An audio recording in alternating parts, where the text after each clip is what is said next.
सभी साथियों को प्रकाश जांगीड़ का नमस्कार।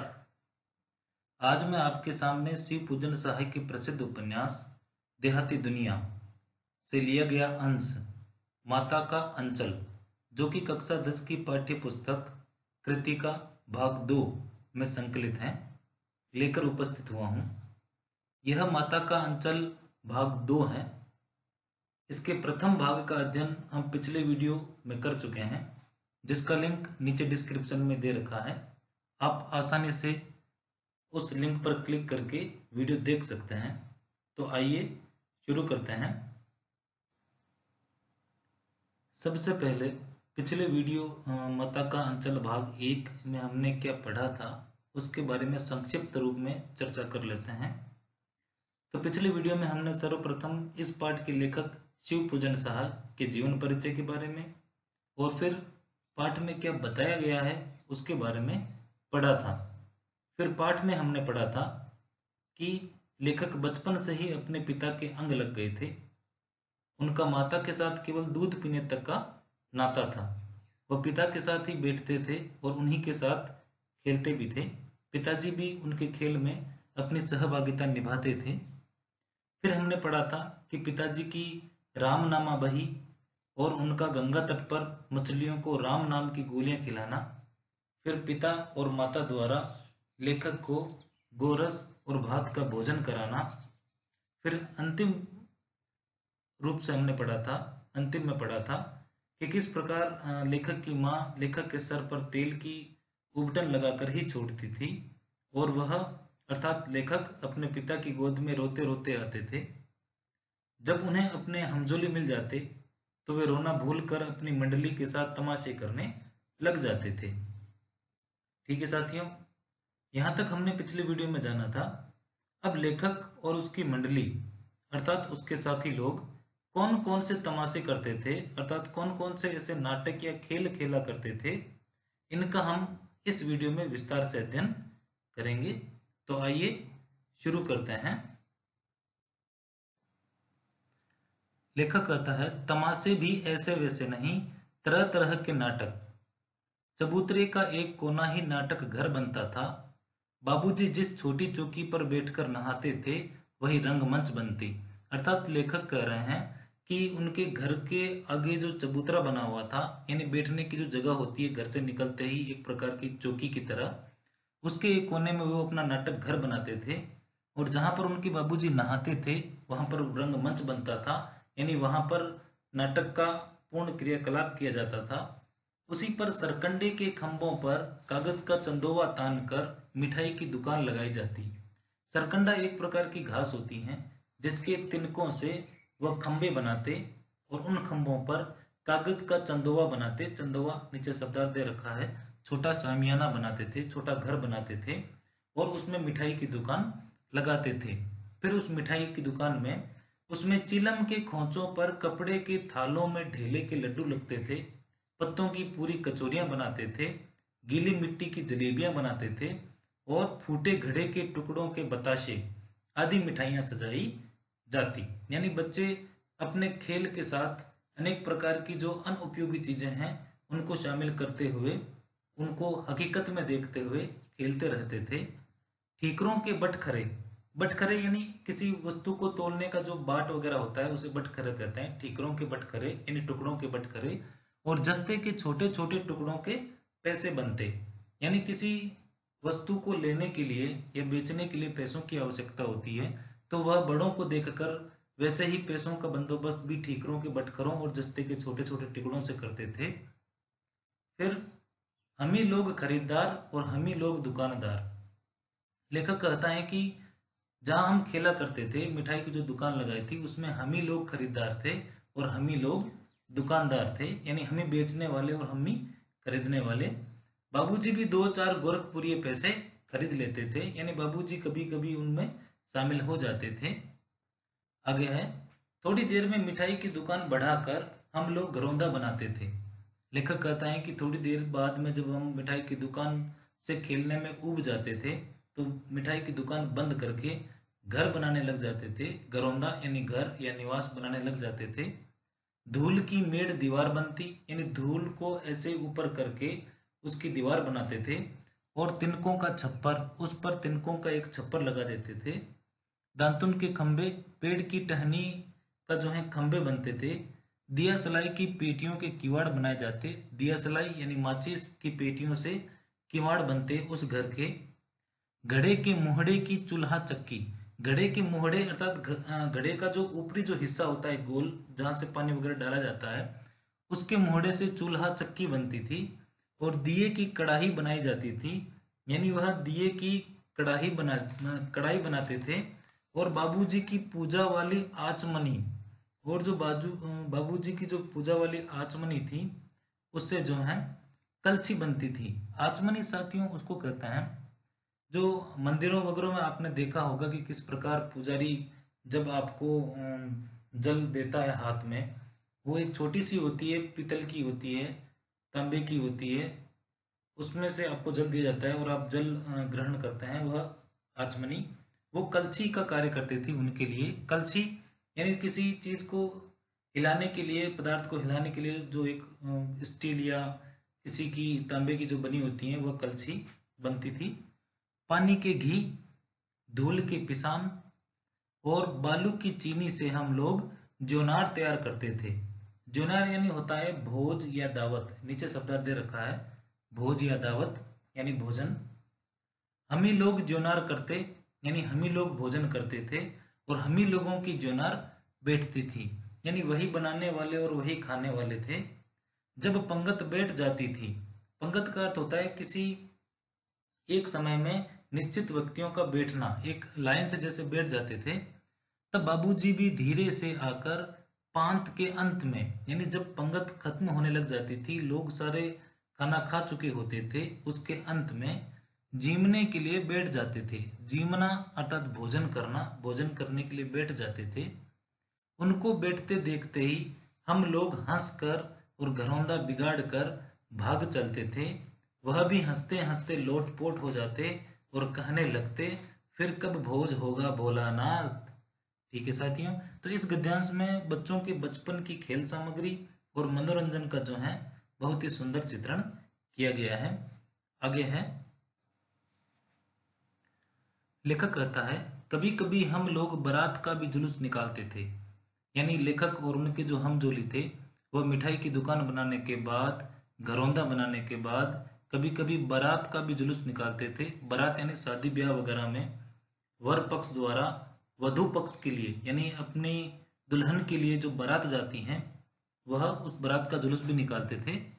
कनस्तर का तंबूरा बजता, कनस्तर कहलाता है एक जो टीन का जो पीपा होता है उसका तंदूरा बजाते थे, तंदूरा बजता था। अमोले को घिस कर सहनाई बजाई जाती, अमोला यानी एक आम का उगता हुआ पौधा, नीचे शब्दार्थ दे रखा है, जिसको घिस कर जो है सहनाई बजाई जाती थी। टूटी चूहेदानी की पालकी बनती, यानी जहां पर चूहों को कैद किया जाता है वो जो टूटी हुई है उसकी वो पालकी बनाते जिसमें दुल्हन बैठकर वर पक्ष की ओर आती हैं, वर पक्ष के घर की ओर आती हैं। हम समधी बनकर बकरे पर चढ़ लेते, यहाँ पर बहुत ही हास्य परक जो है रचना लेखक के द्वारा की गई है कि हम समधी बनकर, समधी यानी लड़के और लड़की के घर वाले जो हैं आपस में समधी होते हैं, तो वो बकरे पर चढ़ लेते और चबूतरे के एक कोने से चलकर बारात दूसरे कोने में जाकर दरवाजे लगती थी।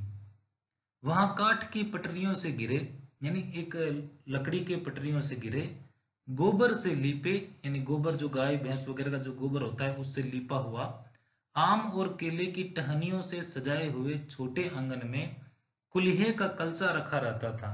कुल्हे यानी कुल्हड़, जो एक माटी का बना होता है कुल्हड़, उसका एक कलसा रखा रहता था। वहीं पहुंचकर बारात फिर लौट आती थी। ठीक है साथियों, लौटने के समय खटोली पर लाल ओहार डालकर, खटोली यानी एक प्रकार की जो खटिया के जैसी बनी हुई, उस पर लाल ओहार डाला जाता था, यानी पर्दे के लिए डाला हुआ एक कपड़ा होता था ओहार, नीचे शब्दार्थ दे रखा है, वह डालकर उसमें दुल्हनिया को चढ़ा लिया जाता था, यानी उसमें दुल्हन को बिठा दिया जाता था। लौट आने पर बाबूजी ज्यों ही ओहार उघार कर दुल्हन का मुख निरखने लगते, त्यों ही हम लोग हंसकर भाग जाते, यानी उनके पिताजी भी जो हैं बच्चों के खेल में शामिल हो जाते उन्हें प्रसन्न करने के लिए। अतः वो ज्यों ही दुल्हन का मुख निरखने लगते, निरखना यानी देखना, देखने लगते, वैसे ही बच्चे जो हैं हंसकर वहां से भाग जाते। उनके हंसकर भागने का भी एक कारण होता है, क्योंकि बच्चे अपने जो हमजोली होते हैं उनके साथ में काफी घुल मिलकर खेलने लग जाते हैं। पर जैसा ही कोई अपरिचित व्यक्ति या कोई बड़ा व्यक्ति उन्हें देखता है तो वो सब जो है तोड़ ताड़ कर वहां से भाग निकलते हैं। थोड़ी देर बाद फिर लड़कों की मंडली जुट जाती थी। यानी लेखक कह रहा है कि हमारा खेलना नहीं रुकता था। जो ही एक खेल खत्म हुआ दूसरा खेल शुरू हो जाता था और बच्चे दिन भर खेला करते थे। इकट्ठा होते ही राय जमती, यानी आपस में राय करते, सहमति करते कि खेती की जाए। यानी अभी तक हम पढ़ चुके हैं कि लेखक पहले मिठाई की दुकान से खेलना शुरू करते हैं, फिर घरौंदा बनाते हैं, घर बनाते हैं, फिर बारात का भी जुलूस निकालते हैं, और अब वो जो है उन्होंने खेती करने की सोची है। बस चबूतरे के छोर पर घिरनी गड़ जाती। यानी एक चबूतरे पर वो गिरनी गिरनी आपने देखा होगा कि कुएं के जो पानी निकालते हैं उसके लिए गिरनी का इस्तेमाल किया जाता है, ताकि रस्सी से बाल्टी को आसानी से ऊपर खींचा जा सके। तो गिरनी गड़ जाती और उसके नीचे की गली कुआं बन जाती थी। यानी नीचे की गली को कुआं मान लेते और ऊपर गिरनी एक गाड़ देते थे। मूंज की बटी हुई पतली रस्सी, मूंज यानी एक प्रकार की ये घास ही होती है जिसको बटकर, यानी उसको ऐसे हाथ से बटकर एक पतली रस्सी बनाते थे। में एक चुक्कड़ बांध, चुक्कड़ एक कुल्हड़ होता है जो भी माटी का बना होता है, कुल्हड़ बांध दिया जाता था और गराड़ी पर चढ़ाकर लटका दिया जाता। यानी बाल्टी की तरह चुक्कड़ को काम में लिया जाता और गिरनी पर यानी गराड़ी पर उसको चढ़ाकर नीचे जो गली में जो कुआं बना रखा था उसमें से पानी निकालने की कोशिश की जाती थी। लटका दिया जाता था और दो लड़के बैल बनकर मोट खींचने लग जाते थे। साथियों, मोट जो होता है वो एक चमड़े का बड़ा सा ढोल के टाइप होता है जिसके द्वारा बैलों को उनकी सहायता से खेतों में सिंचाई का काम किया जाता है। ठीक है। चबूतरा खेत बनता, कंकड़ बीज और ठेंगा हल जुआठा। ठेंगा होता है एक डंडा जिससे वो हल जुआठा बनाते थे। बड़ी मेहनत से खेत बोए जाते और पटाए जाते, यानी उनको पानी पिलाया जाता था, खेतों को बोया जाता था बीज से। फसल तैयार होते देर न लगती और हम हाथों हाथ फसल काट लेते थे और काटते समय गाते थे, ऊंच नीच में बई कियारी जो उपजी सो भई हमारी। यानी बच्चे अपने मन से ही मन गढ़ंत ऐसे गीत बनाते जिनको वह काटते गाते खेलते थे, और वहीं फसल वो हाथों हाथ जैसे ही फसल बोते पक जाती और उसे हाथों हाथ ही काट लेते। ठीक है, आगे है। आगे लेखक कहता है, फसल को एक जगह रखकर उसे पैरों से रौंद डालते थे। जैसा कि अभी पहले बताया गया है कि किस प्रकार वो खेती करते थे और खेती करने के थोड़े दिन या थोड़ी देर बाद में ही उसे काट लेते थे और फिर उसे एक जगह रखकर उसे पैरों से रौंद डालते थे। कसोरे का सूप बनाकर, कसोरे का सूप, कसोरा यानी एक मिट्टी का बना चिचला कटोरा, चिचला यानी काफी गहरा जो कटोरा होता है मिट्टी का बना हुआ एक प्रकार का बर्तन, को सूप बनाकर यानी उसे एक छलनी बनाकर ओसाते। ओसाना यानी भूसा और अनाज को अलग अलग करना। फसल कटने के बाद में उसमें से अनाज निकालने के लिए भूसा और अनाज को अलग अलग किया जाता है, इसलिए वो उसे ओसाते यानी उसे अलग करते और मिट्टी के दिए के तराजू पर तोल कर राशि तैयार कर देते थे। यानी एक मिट्टी के दिए से तराजू बनाते थे और उसमें तोल कर उस अनाज को एक प्रकार की राशि तैयार कर लेते थे, यानी पैसा तैयार कर लेते थे कि इस धान का इतना पैसा हुआ। इसी बीच बाबूजी आकर पूछ बैठते थे, इस साल की खेती कैसी रही भोलानाथ। बाबूजी बीच में ही उनके जो है इन क्रियाकलापों में पूर्ण रूप से भागीदार बनते थे। बस फिर क्या, हम लोग ज्यों का त्यों खेत खलिहान छोड़कर हंसते हुए भाग जाते थे। कैसी मौज की खेती थी। ऐसे ऐसे नाटक हम लोग बराबर खेला करते थे। बटोही भी, बटोही यानी जो वहां पर जो राही होते थे, जो घूमने वाले लोग होते थे, भी कुछ देर ठिठक कर यानी आश्चर्यचकित रहकर या ठहर कर हम लोगों के तमाशे देख लेते थे। जब कभी हम लोग ददरी के मेले में जाने वाले आदमियों का झुंड देख पाते तब कूद कूद कर चिल्लाने लगते थे, चलो भाइया ददरी सत्तू पिसान की मोटरी। अगर किसी दूल्हे के आगे आगे जाती हुई ओहारदार पालकी यानी जिस पर कपड़ा ढका हुआ हो वो हारदार पालकी देख पाते तब खूब खूब जोर से चिल्लाने लगते थे, रहरी में रहरी पुरान रहरी, ढोला के कन्या हमार महरी। यह पंक्तियां कहकर बच्चे दूल्हे को चिढ़ाते थे। इसी पर एक बार बूढ़े वर ने हम लोगों को बड़ी दूर तक खदेड़कर ढेलों से मारा था।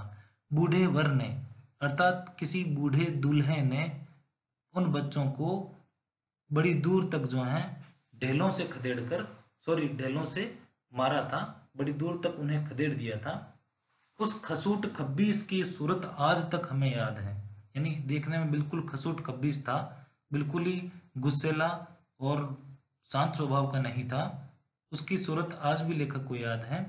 न जाने किस ससुर ने वैसा जमाई ढूंढ निकाला था, वैसा घोड़ा मुहा आदमी हमने कभी नहीं देखा। यानी घोड़े के मुंह की तरह भिन भिनाने वाला आदमी कभी नहीं देखा था। आम की फसल में कभी कभी खूब आंधी आती है। आंधी के कुछ दूर निकल जाने पर हम लोग बाग की ओर दौड़ पड़ते थे। आगे लेखक बताता है कि आम की फसल में कभी कभी आंधी आ जाती है, तो उस आंधी के कुछ दूर निकल जाने पर वह बाग की ओर यानी बगीचे की ओर दौड़ पड़ते थे। वहां चुन चुनकर घुले घुले गोपी आम चापते थे। यानी अच्छे अच्छे जो आम होते हैं वो गोपी आम वहां पर खाने लग जाते थे। एक दिन की बात है, आगे लेखक कहता है कि एक दिन की बात है, आंधी आई और पट पड़ गई। यानी आंधी आई और थोड़ी देर बाद में वो शांत हो गई। आकाश काले बादलों से ढक गया, मेघ गरजने लगे, बिजली कौंधने और ठंडी हवा सनसनाने लगी, पेड़ झूमने और जमीन चूमने लगे। हम लोग चिल्ला उठे, एक पहिया की लाई बाजार में चितराई, बरखा उधरे बिलाई। लेकिन बरखा न रुकी। बरखा यानी वर्षा यानी बारिश न रुकी और भी मूसलाधार पानी होने लगा। हम लोग पेड़ों की जड़ से धड़ से सट गए, जैसे कुत्ते के कान में अंठई चिपक जाती हैं। अंठई यानी कुत्ते के शरीर में जो है चिपक के रहने वाले एक छोटे जो कीड़े होते हैं, किलनी कहते हैं उनको, वह चिपक जाती थी। मगर बरखा जमी नहीं, थम गई। यानी बरखा जो है वह रुक गई। आगे है, बरखा बंद होते ही बाग में बहुत से बिच्छू नजर आए। हम लोग डरकर भाग चले। हम लोगों में बेजू बड़ा ढीठ था, यानी बेजू आसानी से भागने वाला नहीं था। संयोग की बात, बीच में मूसन तिवारी मिल गए। मूसन तिवारी वो का वर्णन आगे आएगा। बेचारे बूढ़े आदमी को सूझता कम था, यानी कम समझ में आता था। बेजू उनको चिढ़ाकर बोला, बुढ़वा बेईमान मांगे करेले का चोखा। हम लोगों ने भी बेजू के सुर में सुर मिलाकर यही चिल्लाना शुरू किया। मूसन तिवारी ने बेतहाशा खदेड़ा, यानी जहां तक खदेड़ सकता था वहां तक उनको भगाया। हम लोग तो बस अपने अपने घर की ओर आंधी हो चले। आंधी हो चलना यानी भाग जाना, 9-2-11 हो जाना। जब हम लोग न मिल सके तब तिवारी जी सीधे पाठशाला में चले गए। यानी मूसन तिवारी जी जो हैं वो सीधे पाठशाला में चले गए। वहां से हमको और बेजू को पकड़ लाने के लिए 4 लड़के गिरफ्तारी वारंट लेकर छूटे। यानी पाठशाला से यानी विद्यालय से स्कूल से 4 लड़के जो हैं लेखक और उसके साथी बेजू को पकड़ने के लिए गिरफ्तारी वारंट लेकर वहां से छूटे। इधर ज्यों ही हम लोग घर पहुंचे त्यों ही गुरुजी के सिपाही हम लोगों पर टूट पड़े। बेजू तो 9-2-11 हो गया, अर्थात वहां से भाग निकला। हम पकड़े गए, यानी लेखक पकड़ा गया। फिर तो गुरुजी ने हमारी खूब खबर ली। खूब खबर लेना अर्थात उन्हें खूब परेशान करना या खूब मारना। बाबूजी ने यह हाल सुना, वह दौड़े हुए पाठशाला में आए, गोद में उठाकर हमें पुचकारने और फुसलाने लगे। पर हम दुलारने से चुप होने वाले लड़के नहीं थे। रोते रोते उनका कंधा आंसुओं से तर कर दिया, यानी पूरा कंधा उनका आंसुओं से भिगो दिया, तर कर दिया। वह गुरुजी की चिचोरी यानी दीनता पूर्वक की जाने वाली प्रार्थना करके हमें घर ले चले। यानी उनके लेखक के पिताजी ने गुरुजी से विनती की, उनसे प्रार्थना की और लेखक को वहां से ले चले। रास्ते में फिर हमारे साथी लड़कों का झुंड मिला और वे जोर से नाचते और गाते थे, माई पकाई गरर गरर पुआ, हम खाइब पुआ न खेलत जुआ। फिर क्या था, हमारा रोना धोना भूल गया। लेखक कहता है कि हमारा रोना धोना भूल गया, हम हट करके बाबूजी की गोद से उतर पड़े, यानी जिद करके बाबूजी की गोद से उतर पड़े और लड़कों की मंडली में मिलकर लगे वही तान सुर अलापने, यानी वही वापस जो है लड़कों के संग खेलने कूदने लग गए। तब तक सब लड़के सामने वाले मकई के खेत में दौड़ पड़े। उसमें चिड़ियों का झुंड चर रहा था। वे दौड़ दौड़ कर उन्हें पकड़ने लगे, पर एक भी हाथ न आई। हम खेत से अलग ही खड़े होकर गा रहे थे, राम जी की चिरई, राम जी का खेत, खा लो चिरई भर भर पेट। हमसे कुछ दूर बाबूजी और हमारे गांव के कई आदमी खड़े होकर तमाशा देख रहे थे और यही कहकर हंसते थे कि चिड़िया की जान जाए लड़कों का खिलौना। यानी उनके पिताजी और गांव वाले सोच रहे थे कि लड़के तो चिड़ियों को ऐसे पकड़ने लग गए हैं कि उनकी जान पर बनाई है, पर लड़कों के क्या। सचमुच लड़के और बंदर पराई पीर नहीं समझते, यानी लड़कों को, छोटे बच्चों को और बंदर को दूसरों की पीड़ा समझ में नहीं आती हैं। एक टीले पर जाकर हम लोग चूहों के बिल में पानी उलीचने लगे, यानी लेखक एक टीले पर चढ़ गए, उनकी मंडली भी चढ़ गई और वह एक जो चूहों का बिल होता है उसमें पानी उलीचने लग गए, पानी डालने लग गए। नीचे से ऊपर पानी फेंकना था। हम सब थक गए। तब तक गणेश जी के चूहे की रक्षा के लिए शिव जी का सांप निकल आया। रोते चिल्लाते हम लोग बेतहाशा भाग चले। कोई औंधा गिरा, कोई अंटा चित्त, किसी का सिर फूटा, किसी के दांत टूटे, सभी गिरते पड़ते भागे। हमारी सारी देह लहू लुहान हो गई, यानी लेखक और उनकी मंडली की पूरी जो देह है, पूरा शरीर जो है वो लहू से लुहान हो गया। पैरों के तलवे कांटों से छलनी हो गए और उन्होंने कांटे वगैरह कुछ न देखते हुए वहां से भागने में ही उचित समझा। उससे उनके पैर जो हैं वो छलनी की तरह कांटों से बिंध गए। हम एक सुर से दौड़े हुए आए और घर में घुस गए। उस समय बाबूजी बैठक के ओसारे में बैठकर हुक्का गुड़गुड़ा रहे थे। ओसारा यानी बरामदा, जो घर के बाहर जो बरामदा बना हुआ होता है, ओसारा। उन्होंने हमें बहुत पुकारा, पर उनकी अनसुनी करके, यानी उनकी आवाज न सुनकर हम दौड़ते हुए मैया के पास ही चले गए। जाकर उसी की गोद में शरण ली। मैया चावल अमनिया कर रही थी, यानी चावल को जो है वो साफ कर रही थी। अमनिया करना यानी साफ करना, साफ कर रही थी। हम उसी के आंचल में छिप गए। हमें डर से कांपते देखकर वह जोर से रो पड़ी और सब काम छोड़ बैठी। अधीर होकर हमारे भय का कारण पूछने लगी। कभी हमें अंग भरकर दबाती और कभी हमारे अंगों को अपने आंचल से पहुंचकर हमें चूम लेती। बड़े संकट में पड़ गई। यानी माता को यह चिंता होने लगी कि बच्चा इतना भयभीत क्यों है। साथियों, यहाँ पर आपने देखा होगा कि अभी तक बच्चे जो हैं अपने पिताजी के अंग लगे हुए थे, पिताजी के साथ ही खेला करते थे, उन्हीं से ज्यादा प्रेम करते थे। माता से केवल उनका दूध पीने तक का नाता था। पर जैसे ही उन पर संकट आया तो वो पिता की पुकार को अनसुनी करके अपनी माता की गोद में चले गए, उनकी शरण में चले गए। क्योंकि एक माता की गोद ही जो है किसी भी शिशु के लिए उसकी पूर्ण रूप से सुरक्षा होती है। और माता भी जो है अपने बच्चे को इस तरह देखकर अधीर हो उठती हैं। झटपट हल्दी पीस कर हमारे घावों पर थोपी गई। घर में कोहराम मच गया, यानी शोर शराबा मच गया।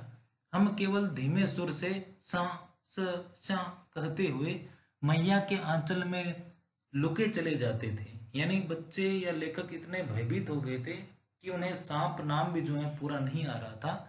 सारा शरीर थर थर कांप रहा था, रोंगटे खड़े हो गए थे। हम आंखें खोल खोल कर या खोलना चाहते थे, पर वे खुलती न थी।